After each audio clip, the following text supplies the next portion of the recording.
o él no lo hace directamente llegando acá al Perú, ¿no? Ellos entran prácticamente en lo que es la parte de Centroamérica. Después de la llegada de Cristóbal Colón, ya como nos dice el texto, muchos europeos se trasladaron al Nuevo Mundo.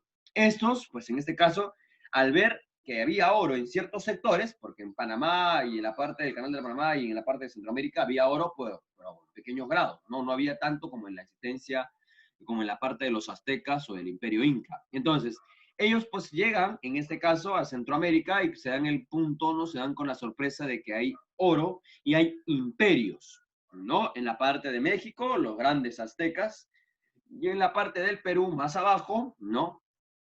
Más al sur, encontramos, en este caso, al imperio de los incas. Y el principal objetivo va a ser llegar a estos lugares para enriquecerse, ¿ok?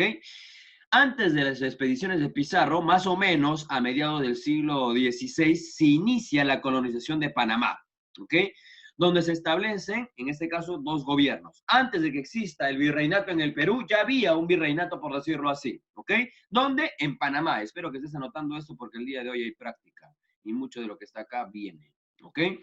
Ahora, para este punto, ya donde se establecen los dos gobiernos, en este caso el gobierno de Castilla de Oro y de la Nueva Andalucía, va a ser un poco más, por decirlo de esta forma, más sanguinario, ¿ya? Ya que los nativos se vieron, pues, lógicamente invadidos y los colonos van a establecer una ciudad. La primera ciudad española es la ciudad de Santa María la Antigua, ¿ok? Desde ahí va a gobernar el primer virrey de América Latina, el señor Vasco Núñez de Balboa, ¿ok? Este hombre va a ser el que va a gobernar por primera vez aquí en Panamá y él va a realizar una serie de expediciones, ya un poquito más al sur, y contra las cuales se va a encontrar con un indígena, ¿ya? Y el indígena, bueno, en este caso le preguntan, ¿no? ¿Tú qué, de dónde eres o dónde estás? Y como el indígena no le entendía, él pensaría, pues, que le está preguntando su nombre, y le dijo, pues, Virú, Virú. Entonces ellos entendieron que la parte del sur había un reino que se llamaba Virú. Lo que en sí debería ser es la existencia del Tahuantinsuyo. Entonces es de ahí donde se le va colocando el nombre de Perú a este sector más abajo del Tahuantinsuyo. Entonces, para el año 1513, ¿ya? Balboa va a descubrir el Mar del Sur, o sea, solamente va a pasar al Océano Pacífico y lo va a conocer como el Mar del Sur, ¿no? Y uno de sus acompañantes, en este caso, sí, para el año 1513 fue Francisco Pizarro. Y es aquí donde, pues, en este caso, ya, según tú ves el mapa, Balboa estaba en este punto de acá, ¿ok? Esta parte es del Atlántico, ya ese es el Océano Atlántico. Ahora, en este caso, pues el recorrido que él tenía que hacer, lo único que hicieron fue llegar hasta acá, ¿ok? Y acá se dieron cuenta que había otro fragmento oceánico, y a ese fragmento oceánico lo van a llamar el Mar del Sur, ¿ok? Ya que a posteriori, ya a posterior se le va a conocer como el Océano Pacífico, prácticamente por las aguas calmadas que tiene este océano. Pero bien, esto fue el recorrido de Balboa intentando llegar a estos lugares e intentando conocer estos fragmentos. Recordemos que esto todavía es Panamá, ¿ok? Este es el señor Vasco Núñez de Balboa, conocido también como el primer virrey de Centroamérica, ¿ok? El primer virrey de Centroamérica. Luego de esto, pues aquí tenemos una imagen donde se conmemora, ya donde se conmemora pues las llegadas de estos españoles en tierras indígenas, en este caso hablando de Panamá sobre todo, y cómo estos se establecieron en este lugar, ¿ok? Aquí tenemos una imagen de cómo pues el señor Balboa tomaba posesión del mar, ¿no? Era una simbología de decir que todo esto ya le pertenece a la corona de España. Pero bien, lo que nos importa es hablar acerca de los socios de la conquista. Para el año 1513, el señor Francisco Pizarro ya había llegado a la parte de América del Sur, ¿no? El Océano del Sur, sobre todo. Vasco Núñez de Balboa fue reemplazado por la gobernación de Castilla del Oro por el señor Pedro Arias de Dávila, llamado también el señor Pedrarias, quien se trasladó su gobierno a Panamá en la costa del Pacífico, ¿no? Donde se concentraba la población y donde había, pues, en este caso, más botín. En Panamá ya vivían Francisco Pizarro, Diego de Almagro, quienes tenían en mente realizar expediciones más al sur. Pero en este caso no había recursos. ¿Cómo puedes llegar pues más al sur si no había cómo establecerte, cómo llegar a esa región? Entonces faltaban recursos. Y para eso también va a entrar otro hombre llamado el señor Hernando de Luque. Entonces tenemos tres personajes, ¿ok? Tres grandes personajes que van a empezar el inicio del desarrollo de lo que va a empezar a ser el manejo de lo que es la parte del sur. Entonces, hay que admitirlo, no tenían recursos para poder llegar más al sur, Pero Pizarro se aventuró, ¿ok? Pero Pizarro dijo, vamos, no hay problema, vamos. Más al sur puede haber oro, y le atinó. Ahora, ¿cuáles eran o cuáles eran los acuerdos que habían tomado estos tres? Estos tres se sentaron y dijeron, bien, vamos a tomar acuerdos, vamos a hacer algo. ¿Qué vamos a hacer? Bien, Hernando de Luque aportaría los fondos, ¿ok? Sacaría dinero y empezaría a aportar. Diego de Almagro va a agenciar los hombres, las armas y otros elementos necesarios para poder ir más al sur. Francisco Pizarro dirigiría la expedición práctica y rigurosa hacia el sur. Entonces los tres tenían en noción qué es lo que iban a hacer en el desarrollo de la colonización de la parte del sur del Perú. ¿Ok? Ahora, los viajes, ¿qué es lo que más nos importa? Los viajes. ¿Cuáles fueron o cuántos viajes subieron? ¿Cuántos viajes subieron, jóvenes? ¿Se acuerdan? ¿Cuántos viajes tomó Pizarro para llegar a América? 3, profesor. Fueron los 3 viajes de Pizarro. Muy bien, Rentería. Muy bien, Rentería. Vamos con el primer viaje. A ver, Danielita, ayúdanos con el primer viaje, por favor, hija. Ayúdanos a leer el primer viaje. Primer viaje. Parte de Panamá el 14 de noviembre de 1524 con 120 soldados en una sola nave. Almagro se quedó en Panamá para organizar la salida de un segundo barco con refuerzos. En este viaje lograron llegar hasta la desembocadura del río San Juan, de donde retornan a Panamá. Muy bien. Bien, vamos a anotar los datos importantes acá. ¿Ok? Anotamos datos importantes. ¿Cuáles son los datos importantes?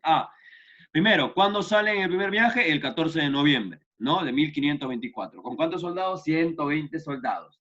¿Cuál era la ruta? Llegar, en este caso, hasta el río San Juan, ¿no?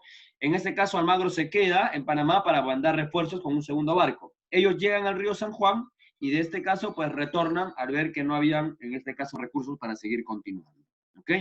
Entonces, esto lo vamos a ver en el mapa, ¿no? Esto lo vamos a ver en el mapa. Acá.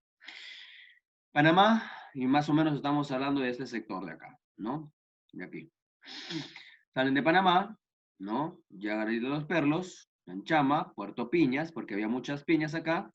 Puerto del Hambre, en este caso, en este lugar Puerto del Hambre, pues había mucha población con escasos alimentos, y es por eso que se le llamó el Puerto de Hambre. Y en ese caso llegaron al Puerto Quemado. Se le dice Puerto Quemado porque cuando los españoles llegaron a este poblado indígena lo quemaron todo, absolutamente todo. ¿Ok? Entonces ya estaban entrando poco a poco, por decirlo así, en los sectores de América del Sur. Para este punto, pues ya esto conformaba parte del Tahuantinsuyo, ¿ok? Ya era parte del Tahuantinsuyo. Entonces, pues ellos ya estaban ingresando a territorio prácticamente desconocido, por decirlo de esta forma, ¿no? Y entonces ese fue el primer viaje del señor Francisco Pizarro. Ya empezó a aventurarse prácticamente. Segundo viaje, Rentería. No sé si me escuchas, Flavia. Ayúdanos con la lectura, por favor, Flavia, ya que estás ahí. Ayúdame con la lectura, Flavia, por favor. Ok. Se realizó entre 1526 y 1527. Regresaron hasta el río San Juan y se dividieron en dos grupos. Uno se dirigió tierra adentro y el otro siguió hacia el sur. Este último pasó por la isla del Gallo y llegó hasta la bahía de San Mateo, donde se encontraron ambos grupos.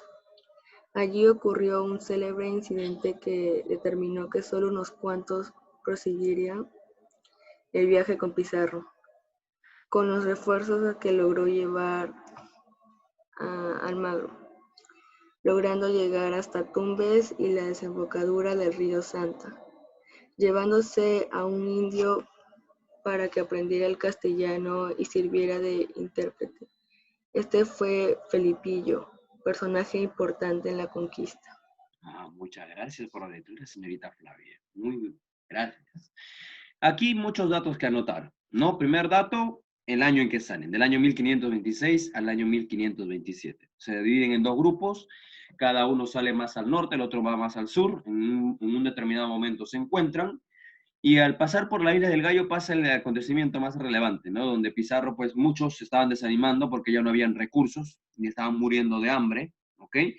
El barco del señor Almagro, pues tuvo que retornar, ¿no? Estaba regresando como segundo barco trayendo recursos, pero cuando regresó ya el ejército español ya estaba diezmado, ya habían muerto de hambre.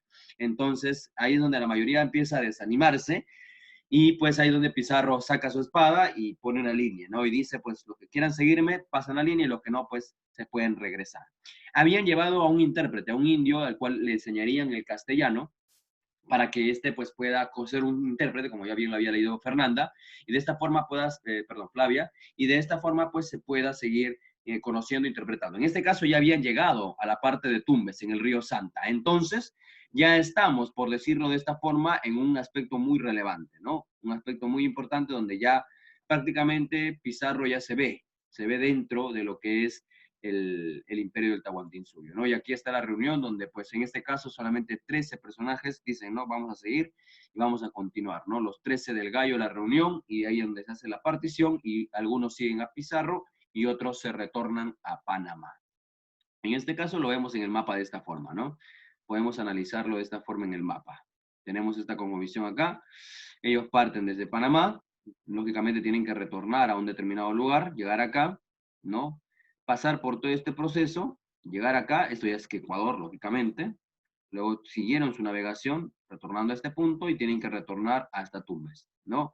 Y es ahí, pues, donde prácticamente empieza a ver la deficiencia de la conquista, ¿no? Del desánimo, pero esto se sigue planteando hasta que llegan prácticamente a Cajamarca. Y en Cajamarca tienen una reunión con Atahualpa. Ahí es donde se da el nefasto momento, ¿no? Para este caso, tú recuerdas que todavía había un conflicto militar, todavía estaba Atahualpa con Huáscar peleándose todavía, ¿no? Había un conflicto entre hermanos aún. Mientras Pizarro ya estaba haciendo sus exploraciones prácticamente por la parte del Océano Pacífico. Bien, el tercer viaje de Francisco Pizarro. Vamos a buscar a alguien, a ver. Fernanda, ayúdanos, por favor. El tercer viaje de Francisco Pizarro. ¿Qué nos dice el tercer viaje? Te escuchamos, Fernandita. No sé si Fernanda está ahí. ¿Me escucha, Fernanda? Sí, profesor. Y aquí está. Danos lectura, por favor, hija. Ok. Tercer viaje. Para evitar inconvenientes como los ocurridos el segundo viaje, Pizarro decidió ir a España a conseguir la autorización del mismo rey para la realización del tercer viaje.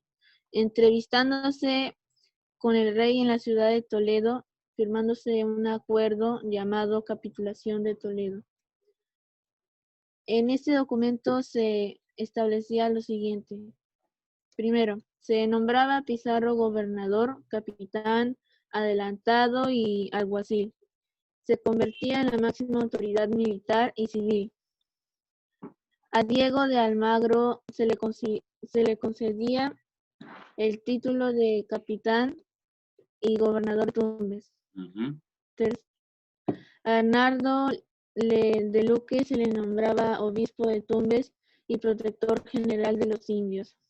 En este viaje se logra llegar hasta la ciudad de Cajamarca, donde se produce la captura del Inca.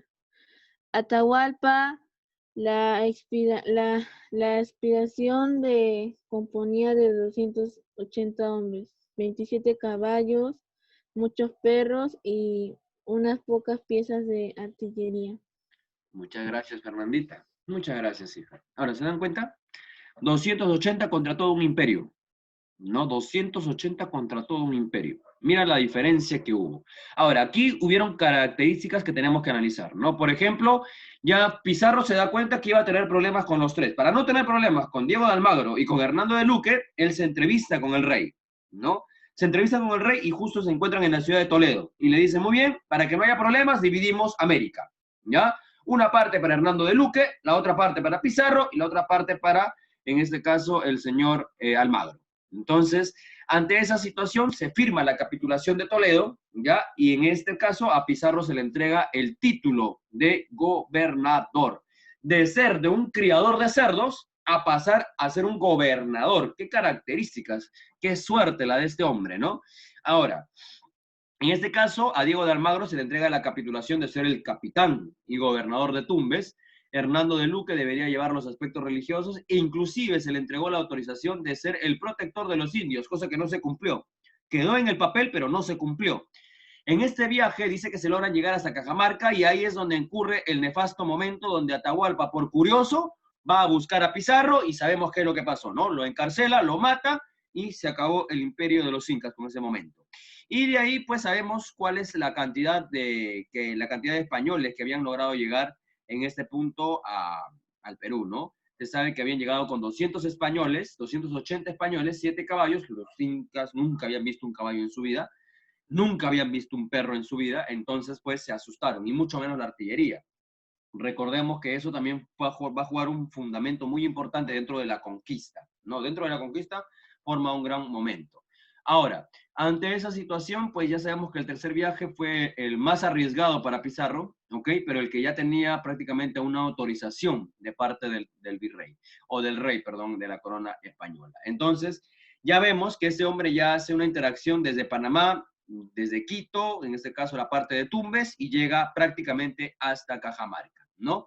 Y de ahí vemos pues en las imágenes cómo es que los españoles tomaron la forma más abrupta, por decirlo de esta forma, a la hora de colonizar, ¿no? A través de los perros de caza que despedazaban a la gente para poder pues ellos afianzar, por decir así, su mandato y su poderío, ¿no? Y bien, jóvenes, hasta aquí pues prácticamente hemos visto el desarrollo de los 3 viajes, ¿no? Y cómo estas pues se han logrado desarrollar a lo largo de todo el proceso. Lo que vamos a analizar la próxima clase,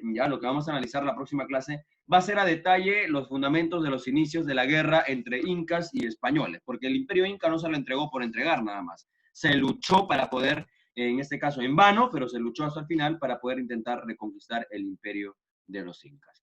Bien, jóvenes, hasta aquí, ¿alguno de ustedes tiene alguna pregunta, alguna duda con lo que hayamos analizado el día de hoy?